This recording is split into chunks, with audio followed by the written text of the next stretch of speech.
My dream life is coming true. Later. I didn't tell you because you were gonna flip the out. You are crazy. I don't think Bozo has opened or read a dictionary whatsoever because he does not understand what the meaning of hopeless romantic actually is. In this season, it is the first time that I actually see someone stand up for themselves to the point that Sunny did. Hello everyone and welcome back to Cheese My Corner. Today we are going to be talking about the last episode of Before the 90 Days. First off, we are going to start with Tigersilly and Adnan, and nothing really happened with them. They just said bye to each other. They cried a lot. They hugged each other.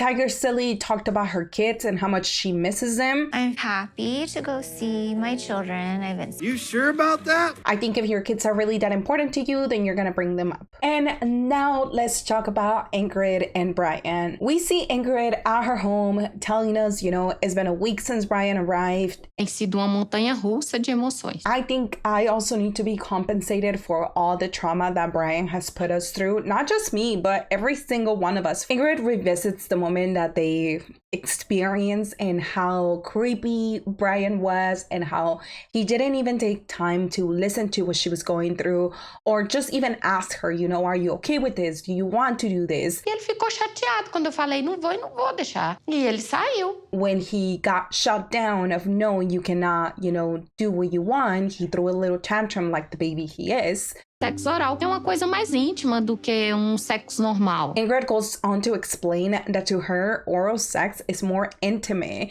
It's not just like having, you know, regular intercourse. And a lot of you guys had mentioned that in the previous video too. And some of the comments you guys said that, you know, is the act of going down on someone that is more private. I was honestly leaning more towards the fact that I don't feel like Brian knows how to take no for an answer. And I hate to put him in that category, but seeing all of his actions throughout this season, that's just where he belongs. I don't see him as someone that understands what no means. There was this moment where Ingrid starts to show us how he was acting. Com tanta sede ao pote. Parecendo que tá morrendo. I think it's so scary to think that some of us might actually have experienced this type of behavior and already know what situations like this could lead us to. So when I saw that and when she was doing like the mimicking of him, of how like eager he was, it was definitely creepy. And it amazes me that when Ingrid hears herself say those things, she doesn't automatically think, I need to dump this man. I cannot be around him. We visit Brian really quick and he's getting trim, and you know, he's talking about the same thing as he always does, that things were going so well and he doesn't understand how they went south. Ingrid turning me down was her out. But then he calls his sister and he starts, you know, telling her the entire story, and he tells it his way. You know, he exaggerates. He acts like Ingrid didn't want him because he's on a wheelchair. What's wrong with you? What the hell? I'm done. You're just sending too much mixed signal. I'm confused. She quickly tells him that he needs to stop acting like a caveman. Gotta ask instead of assuming, like, here, let me give you this. The fact that a 51-year-old needs to hear this from his sister is shameful. Like, you should look at yourself in the mirror and be extremely embarrassed of who you are as a person, because it shouldn't have to take someone older than you as a 51-year-old to tell you that when a woman says no, it means no. You know, when you say first, second, third base and all that. That's stealing home. It's like home run. After hearing this, Brian says that he wants to apologize for his behavior, but then also says that Ingrid was a little standoffish. So I can't get out of my head totally that she's not attracted to me. Now, he's starting to tell us this whole thing of like, oh, Ingrid doesn't find me attractive. Ingrid doesn't want me no more because of my wheelchair. Ingrid's just not into me. Maybe it's because my disability. I don't know. And before this entire sex situation happened, you had already told us that there was one more thing that you were hiding from her, that you still have not shared. Ingrid, against her better judgment, decides to meet up with Brian again. Brian wants to make things clear right here and see where this is going to go. And if it's going nowhere, then let's just end it right now. And Ingrid is coming here because she wants to see if Brian is willing to take any accountability. And if he isn't, she wants to move on. I think he has already shown you that he cannot take accountability. A gente tem conversado por quase 2 anos, né? Então, se... Girl, just throw that man in the trash. So Ingrid asks Brian how he feels, and Brian tells her, oh, you cannot imagine all the things that I have been thinking about. Oh my God. Can you believe that I think I was wrong? Tu vai pegar culpa por essa, mas para. Mas eu senti que ele tava brincando comigo. So he's like, yeah, you know, but like, it was just a difficult time for me. Like, I just couldn't understand why you told me to stop. Even though my sister already explained to me. Can you elaborate why you said no to me? Pra mim, é uma coisa mais íntima. And she tells him the same thing. She tells him that this is more intimate than just having intercourse. And also when Ingrid was telling him that she was offended by how he approached the situation, he goes back to his excuse that this was a present. Caraca, que chato, porque era presente. He's offended by the fact that she didn't want to accept his predatory present. Of course he's offended. She's like, dude, we are not there yet. I would say that you guys are not even at the point of having sex with one another. But at the end of the day, Ingrid is a grown-up woman that makes her own decisions. She also tells him, you know, it seems like at no point you were interested on asking me if I was okay with it or if I wanted to do something or if this or that. And Brian's like, yeah. And the whole time that Ingrid is telling him why she was upset or how this make her feel, it was either because Brian was hot, I'm guessing that was the case, or just because he does not give a fuck. Because he was making faces the entire time like, oh my God, just make her stop talking. Just make her stop talking. And I just found it so frustrating because it seems like he doesn't even want to listen to what she has to say. The least you could do is respect her when she's speaking, since you couldn't respect her decisions 2 days ago. Do fundo do meu coração.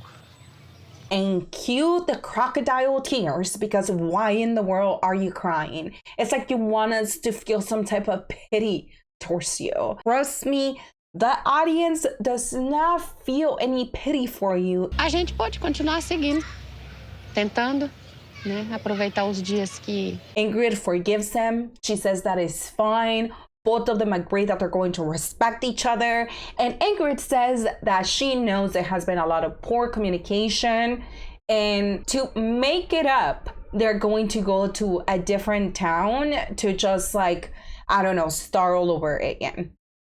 I don't know how you start all over again after a situation like this, but that is exactly what they do. And then on the preview, we see that Brian is actually going to meet Ingrid's mom. And I don't know if it's editing or if it is what happened, but Ingrid's mom does not seem to be happy about who Brian is. Você acha que pode ser um cara legal? Qual que é a sua impressão? Nada de bom. I am also upset and surprised to see that Ingrid allowed Brian back into her home with her children there. That would be a no-no for me, but again, you do you, girl. And now it's time to cover Niles and Matilda. When we check in with them, Niles is making Matilda work out. 2. Wait. What? 3. Oh. And she's having a really hard time. She's like, I don't want to do this. This is not fun. And Niles is telling her, oh, you're going to love it later. No, she's not. I actually worked out on Friday. And I decided to work out legs for my first day back because I haven't worked out in months. And I couldn't walk for about 2 days. I was suffering. I was in a lot of pain. And no, you don't love it. You don't love it when you're sore. Niles has decided to take Matilda to the memorial of the first president in Ghana to propose. He says that he needs to make sure to tell her today that, you know, they're not gonna get married during the trip, and he wants to make sure that she understands. Whether she can handle it or not, it has to happen now. Let's get it over with. At first, I was like, why would you propose at a presidential monument? But then Matilda also explained that this is an incredibly special place. He fought for independence from Great Britain in the 1950s. And this was the first African colony to achieve liberation, which inspired other African independence movements. So, of course, he is incredibly important for Ghana. And Matilda was actually pretty excited to be here, and she was saying that she loves the fact that he brought her here and that he is open to understanding her culture and understanding her history. And this place was beautiful. The statues were incredible, the water running around, the ducks. It was a pretty incredible moment to see them there with each other, and they're kissing. I love your beautiful Yeah, I love it. They're telling each other, I love you. And then Niles tells us about his 20 maxims. Did you ever read them? No. I think Matilda should have read those maxims, even if she didn't care about it, even if she gave 0 Fs about those maxims. But if it's important for your partner, then you should at least try to make it important for yourself too. So Niles proceeds to read them himself. And I am so thankful that the producers did not read all of them, because yes, Matilda needs to care, but I personally don't care for them. So he tells her this one, and he's like, slow is right, right is fast. The time in which it shall happen is always on time. And he looks over at Matilda and he goes, do you get it? And she right away goes, no, I don't get it. I get what he's doing. You know, he even tells us in his confessional that he's trying to prep Matilda. She's gonna need them when I break the wedding news to her. The best thing to do, Niles, would have been just, you know, telling her, hey, we are not going to be getting married because of this, and that. But you're still not doing so. After they read the 20 maxims and the producers play little clips of Matilda being like, please end this now. Why are we doing this? I can't stand this. Niles turns over to Matilda and he tells her, I know I sometimes have crazy opinions. Sometimes I make crazy requests. And he's just like, it's just because I love you so much. And with that being said, he's gonna come clean, right? He's gonna tell her, no. What? Will you marry me? Of course I will, baby. Matilda is extremely excited that he's proposing, because in her culture, this does not happen. And as some of you guys said in the last video, usually the moment that he's already telling her, hey, you want to marry me, the wedding is getting prepped within a specific short period of time. So she's on the clouds right now. They also consider this a symbol of my promise to come back. Even though Matilda is completely clueless why he even said that, we know why he said that. And I think someone else would have questioned that. Some other girl would have been like, what do you mean, promise? She could have even thought that he meant, you know, I will be back, but she doesn't pick up on it. I'm very happy. You can tell that like this is a moment that she didn't even know was going to happen, but now that it did, it's definitely one for the books. I got so caught up in the moment and way too excited, and he just decided to propose. But he says that he's going to tell her at the end of the day. Matilda has been asking to go to the club. This has just never been the setting that I've enjoyed. When they say nightclub, it's really, really different, because when I think of nightclub, I think of loud music, so many people, you can't even walk, there's alcohol everywhere. And when they get there, it kind of looked more like a restaurant, and it was a really cute place. It was really nice. Niles was also worried because he's an autistic person, and the sounds and the crowd is just way too much for him, and he could have a sensory overload. So he chose to bring his noise canceling earbuds, and so they're at the table. Niles is cracking jokes with the server. Matilda's smiling. There's a nice atmosphere going on right here. It was a doozy, wasn't it? I was very happy. I was too. He is also getting nervous. He's taking deep breaths. He's looking at Matilda like he's about to tell her something. Matilda looks over at him and she's like, is everything okay? And he's like, yeah, but I actually have to talk to you about the wedding. I don't think we can necessarily do it on this trip. There's just not enough time to get to know you. And of course, Matilda's like, what are you talking about? You never told me about this. And Niles is telling her that he did mention it in the past. But I do think that Niles had a lot of opportunities to tell Matilda, and especially after she told him that she had already told her entire family. So why did you let me tell my people that we are getting married? Niles tells her that he had already told her this was not going to happen, but Matilda's even like, what am I supposed to tell everyone now? Like, right now, it's like disgracing to me. People will laugh at me. So what do you want me to tell them? Niles tells her that what she can do is show them the ring as like a promise that he is coming back and that the wedding is going to happen. But I don't think he understands the gravity of the situation. It's like I'm confused right now. I need to calm down first because I don't know what is going on right now. And that's exactly what she does. She steps away.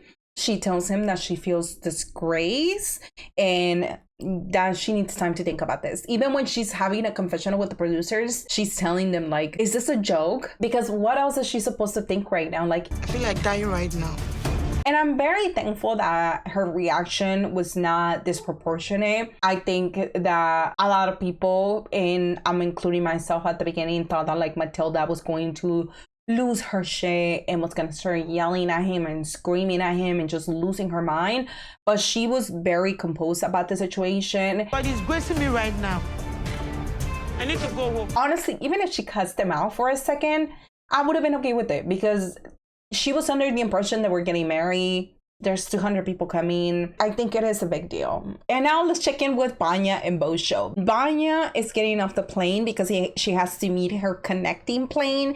And she only has 10 minutes to go from one side of the airport to the other side in 5-inch heels. There's the will, there's the way.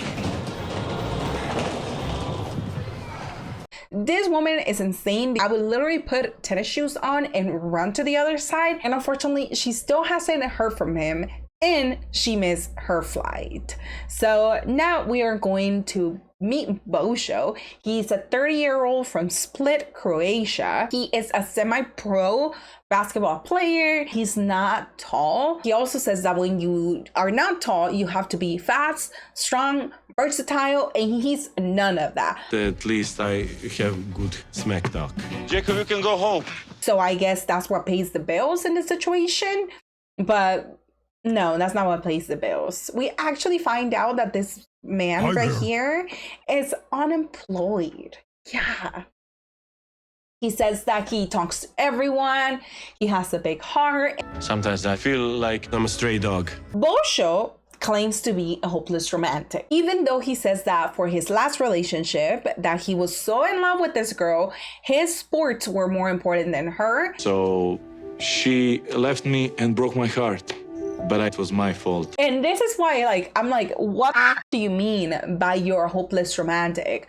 You cannot be a hopeless romantic and then your partner leaves you because you didn't care for them enough. In my mind, it means that you're infatuated with this person. You love them so much. You can't get enough of them. You're always doing romantic gestures for them. Her photos were so versatile. Every single photo has a story. And then he says that everything was great up until he decided, or they decided, froze our texting and connection. And I'm over here like, you mean when you started talking to someone else? And you guys might be wondering who that someone else is. It was his ex. When he says that he froze the relationship, the producers called him out on this, and he's like, oh, well, I was actually talking to someone else. And that's when we find that out. He talks about how since they live in this little small town, it means that there's a lot of chisme, so everyone knows your goddamn business. His mom wants him to get married, and she's been waiting for this moment for her entire life. They are definitely praying for me to find a wife and to move out. When we get to meet his mom, we already can see that she is a very religious person. They pray before they're going to eat. In the kitchen, the bedroom, while sleeping. He shares with us that she really wants him to find love and that she would love Banja. He thinks that she's literally gonna fall in love with her, but the problem is she doesn't know that Banja exists. If you're such a hopeless romantic, wouldn't you be screaming it through every rooftop that you met someone that you're interested on, someone that you care about? But I don't think she's that important to him. Why not? I will try to explain. It's gonna be interesting. And as he's saying this, his mom is literally going around the house cleaning after him. This woman is making his bed, is putting his underwear away. Ugh. If there is one thing that will give me the ick, is seeing your mother do things that you should be doing. It is the day before Banja arrives, and this is another moment where like his mom is talking to his aunt, and the aunt is like, oh my god. And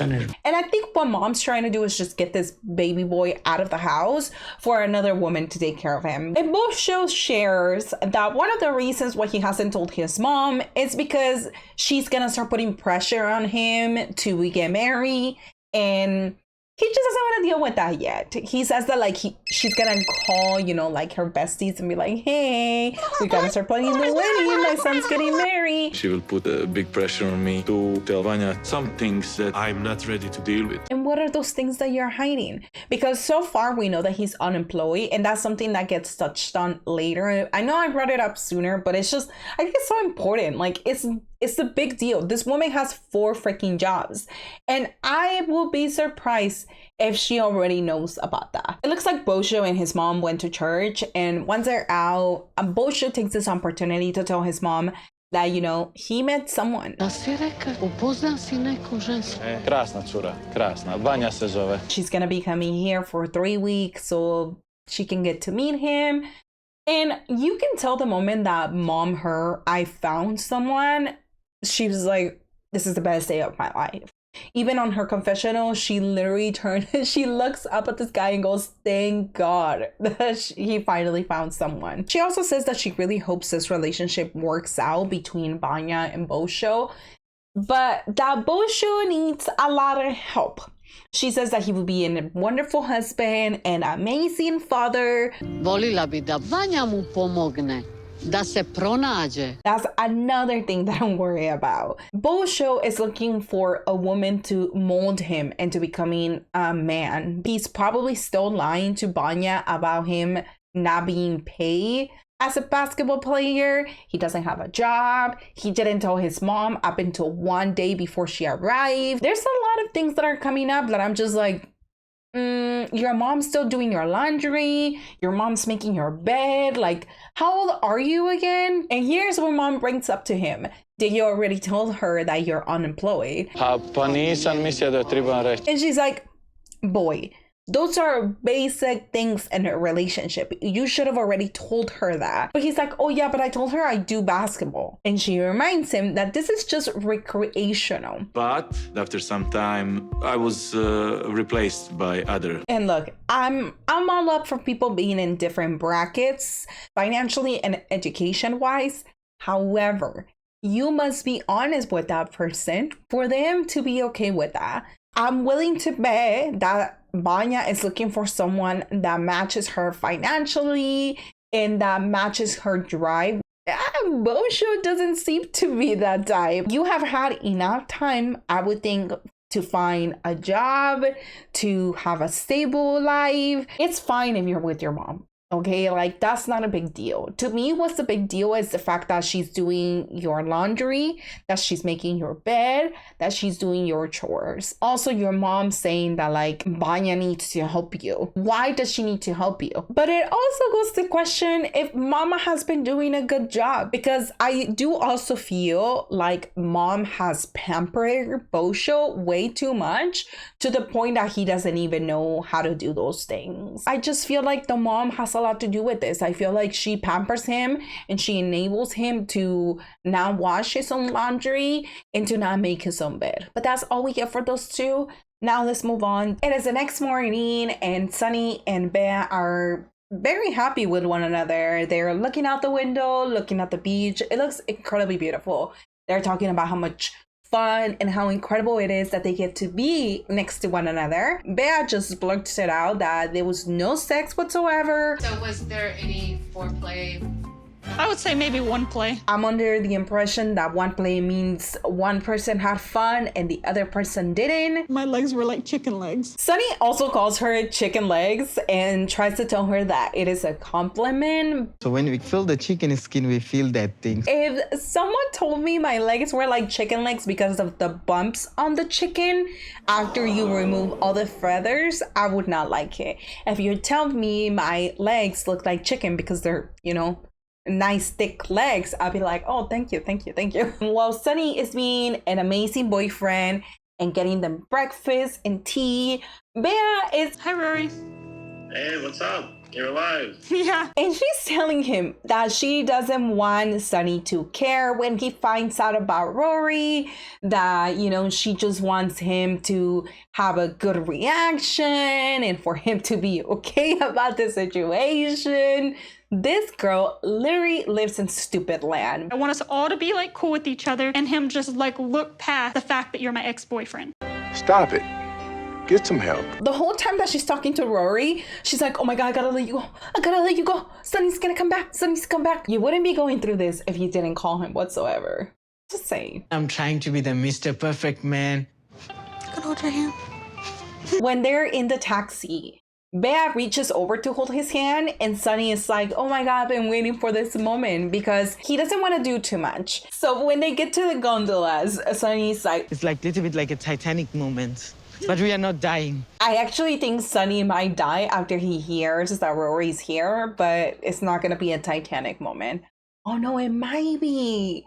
Because Rose leaves Jack. In internet, I was feeling so comfortable, but being with you in real life, I totally different. And these two are kind of weird next to each other. They do seem to be a little uncomfortable. And Sunny also takes this time to tell her that, you know, it's been kind of difficult for him to be so comfortable around her because he was really comfortable in the past over the phone, but now it's a little bit difficult. I feel like Sunny's constantly trying to like keep up with the conversation because Veah does not know how to talk to someone because every single time she's just there sitting like just quiet. Are you comfortable?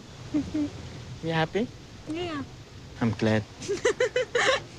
And then they have this corny ass moment when they're going down the bridge and Sunny's like, close your eyes.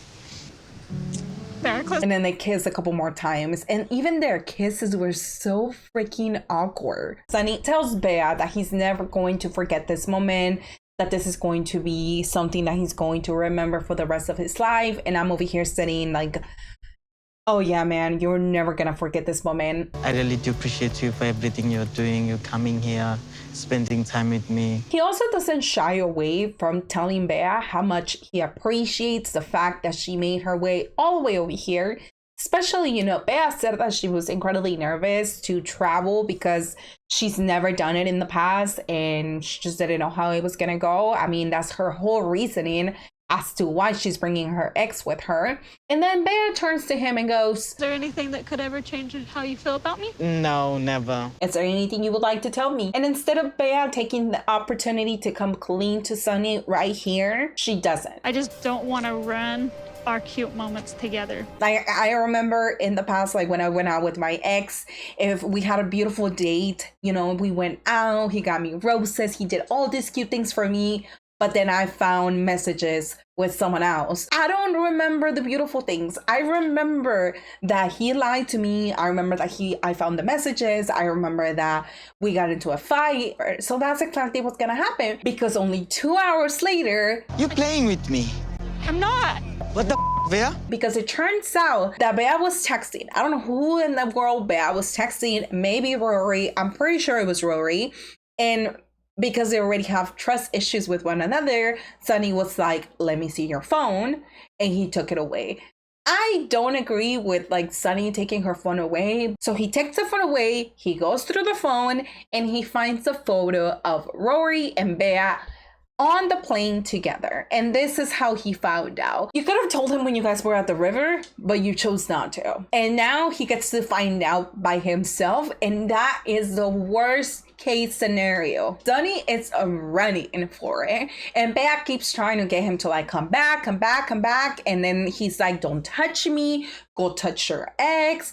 And she's like, I brought him for support. And Sunny, when he hears this, he turns around and he's like, what type of support? What the support you talking about? And she starts yelling at him because I didn't feel comfortable flying on the airplane alone, So because did I you never tell been out of my country. he tells her, you didn't tell me. And she's like, I didn't tell you because you were gonna flip the fuck out. And she's still yelling at him. She says that, you know, she didn't tell him because she was afraid of his reaction. She says that she was waiting for the perfect time. She says that she was gonna tell him today, but I don't believe it. I think that Veah was going to drag this entire thing all the way to the end to see how long she could keep this up for.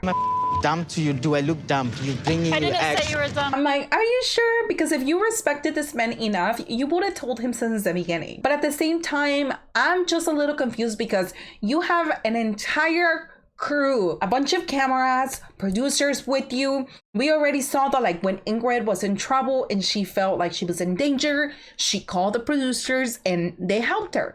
So you did have help and you did have people to go with you. You did not need to bring your ex. If I wanted to be with him, then I would have been with him. Came all the way to your country, your city, to be with you. But Sunny just ends up telling her to go back home and fuck off, which I would have done too. Like, what are you expecting me to do in this situation? To like ask you for forgiveness? To go have tea with your ex and just talk to one another like everything's fine? Drop you because I'm not gonna leave you here. I'm not an ass like you.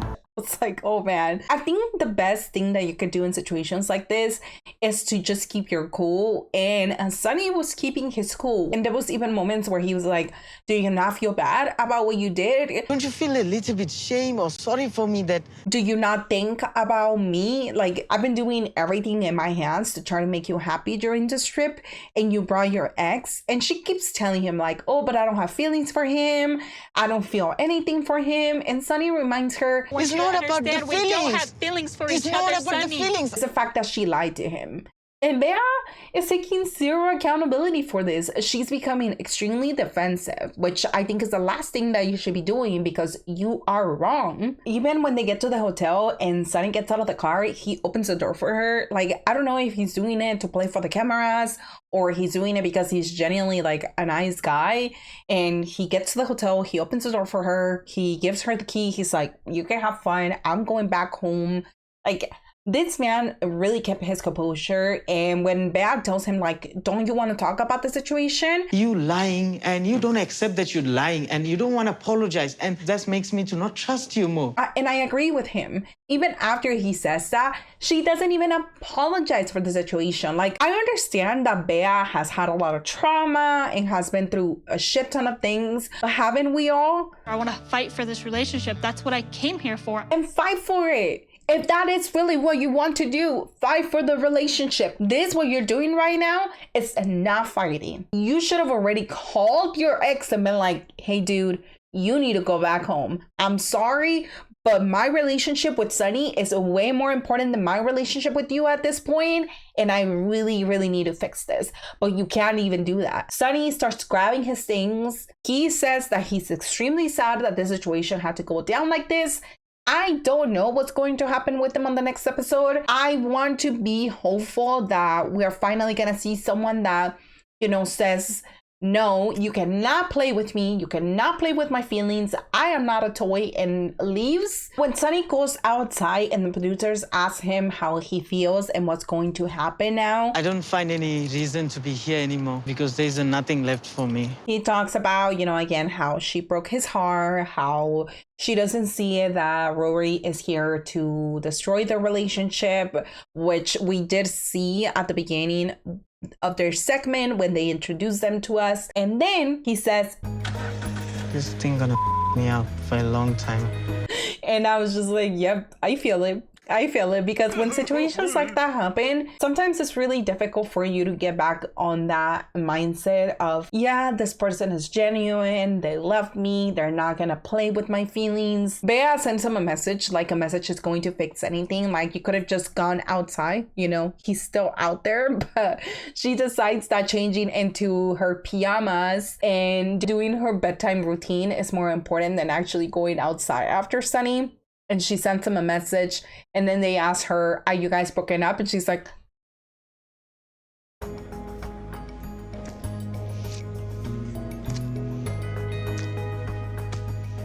and now let's move on to Loren and Faith. After Faith placed Loren on the friend zone, Loren is now working overtime trying to convince her to get back to the relationship zone. Still got the ring. Still got the dream. And I'm still hopeful that once I leave, we are going to be more than just friends. So they're going to be going to Leyte, which is her hometown. And on their way there, they're talking about the things that they're going to do. And one of them is going to the beach. And Loren is like, oh yeah, we can walk together around the beach. We can just be close to each other. And Faith is like, no, I want to be alone. I mean, I don't think gonorrhea gonna spread on the beach. Yeah, you must have put some plastic. Your scummy little attitude might be contagious, and I would rather stay super far away from you if I was Faith. Loren shares, of course, that he's not contagious anymore because there's no leaking coming out of it. He is so open to talking about those issues like they're so normal when they're not. Faith also shares that after she put Loren on the friend zone, she feels way less pressure. I don't worry about if he likes me or if I'm good enough. And I think if you throw him away, you're going to feel so much better. As they're going around town on the taxi, Loren says, this looks like home to me. Because I spent my whole life in the country. That's another lie. I don't remember exactly what town you come from, but I do kind of remember that your town was more like a dry area than such a tropical area like the one that Faith comes from. But I need to get out of Vegas now. Vegas makes people crazy. Which is not the case. You are crazy. Vegas did not make you that way. You made those decisions yourself. Yeah. You cannot use your friend. I think it's so hilarious that Faye just makes jokes out of this horrible situation. And she's like, look, your friend, you can't sleep around no more. And like, you know, and she's like, oh yeah, you're so lonely. You miss girls. You miss them, right? Don't you? You miss girls? No, I'm usually bottom. Huh? I don't bottom. Faith just like, wait, what? No, you're not a bottom because I'm a bottom. We cannot be bottoms together. I'm a trans woman. I just want to be feel that I am a woman. So of course she doesn't want to be the one giving it. She wants to be the one receiving it. When it comes to like sex acts, pretty much I will do anything for her. Everything for Faith. Everything, but not cheat on her. One part that I thought was incredibly funny was when Faith was explaining to the producers that her and Loren waiting for an hour and there's nothing happening. Once they get to the hotel, Faith tells us that they actually had to get a hotel room because her parents' house is not big enough for them to stay there. She had gotten one room at the beginning of the trip because she was under the impression that she was going to be able to share a room with Loren. So, Miss, do you have a extra room available tonight? And she's going to put it under his card. Yay! It is frustrating that even though I don't have a lot of money, I did pay for this trip to Leyte. He was under the impression that they were going to be in the same room, but now joke's on you because if you would have never cheated on her, you guys would be. Once she drops him off at his room, and I think she did this to like for him not to know where she's going to be, so he doesn't go knocking on the door. You won't even know I'm here. Yeah, but I'm not comfortable for now. I'm pretty sure she would know. I'm pretty sure she would know because you would start talking to her. You'll try to, cuddle up with her and do things that we just don't want you doing around us. At the end of the day, sleeping in separate rooms slows down the relationship process. The relationship is slowing down because of you. Remember that you got put on the friend zone because you lied to her about sleeping around with a bunch of people, and then you got gonorrhea, and now we are here because of your own actions. Now it's the next day and they're on their way to a private island because Faith still wants a little bit more time with Loren. by herself before she introduces him to her family. Faith starts asking Loren if he has any razors with him because she's starting to get some hairs on like her mustache and some hairs like on her beard. Because, you know, I'm not taking any hormone. I would like to someday, but it's so expensive. Loren takes this opportunity to make this about himself. You know, in his confessional, he says that he would really like for Faith to take hormones because, you know... But I prefer my sex partners have female penises, which only can happen when you take hormones. She's gonna smell better and she's gonna be cleaner down there. And I think that just has to do a lot with hygiene. And you're just creepy and that's why you like to bring that up. You continue to bring this up to make it a thing when it's not a thing.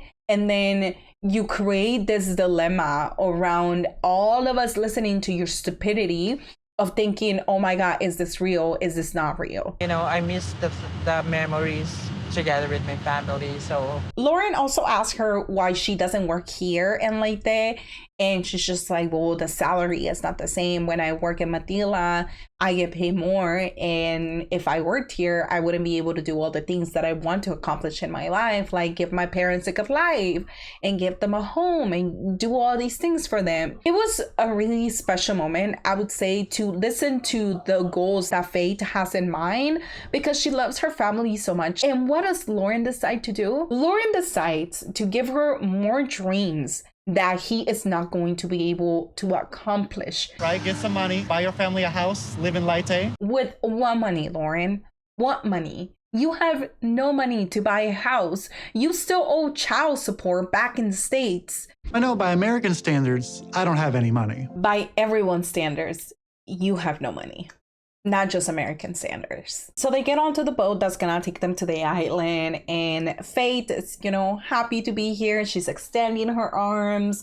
Loren is telling her to go to the front, and she's like, I'm scared to do that. And this could be a very special moment if he, you know, did things right. But then he gets close to her and he's like, oh, can I have a kiss? Can I give you a kiss on your cheek? And she's like, what kind of kiss? And I thought it was a kiss on the cheek, right? No. Right here or there, on your ear, on your neck. That is not a kiss on the cheek. That is more than just a kiss. And kisses right there make people feel things. Faith was like, no, you have to behave. We are just friends right now.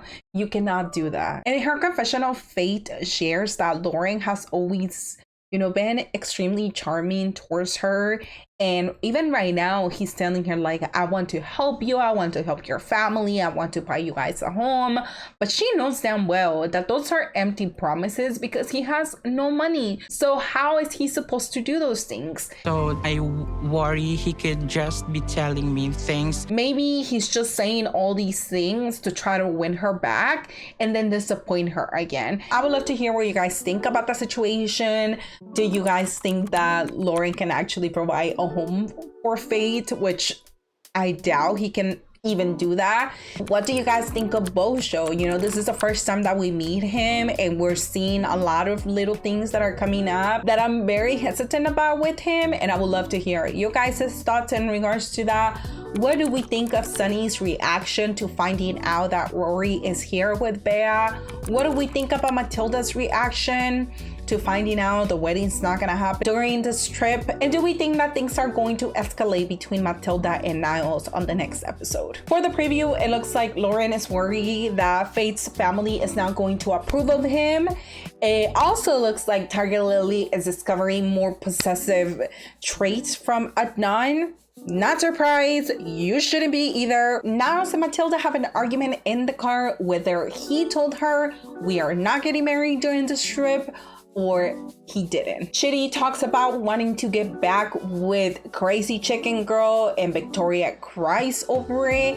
And that is all that we get for today, guys. As always, don't forget to like, comment, and subscribe. Let me know your thoughts on all of this madness, and I will see you guys next time.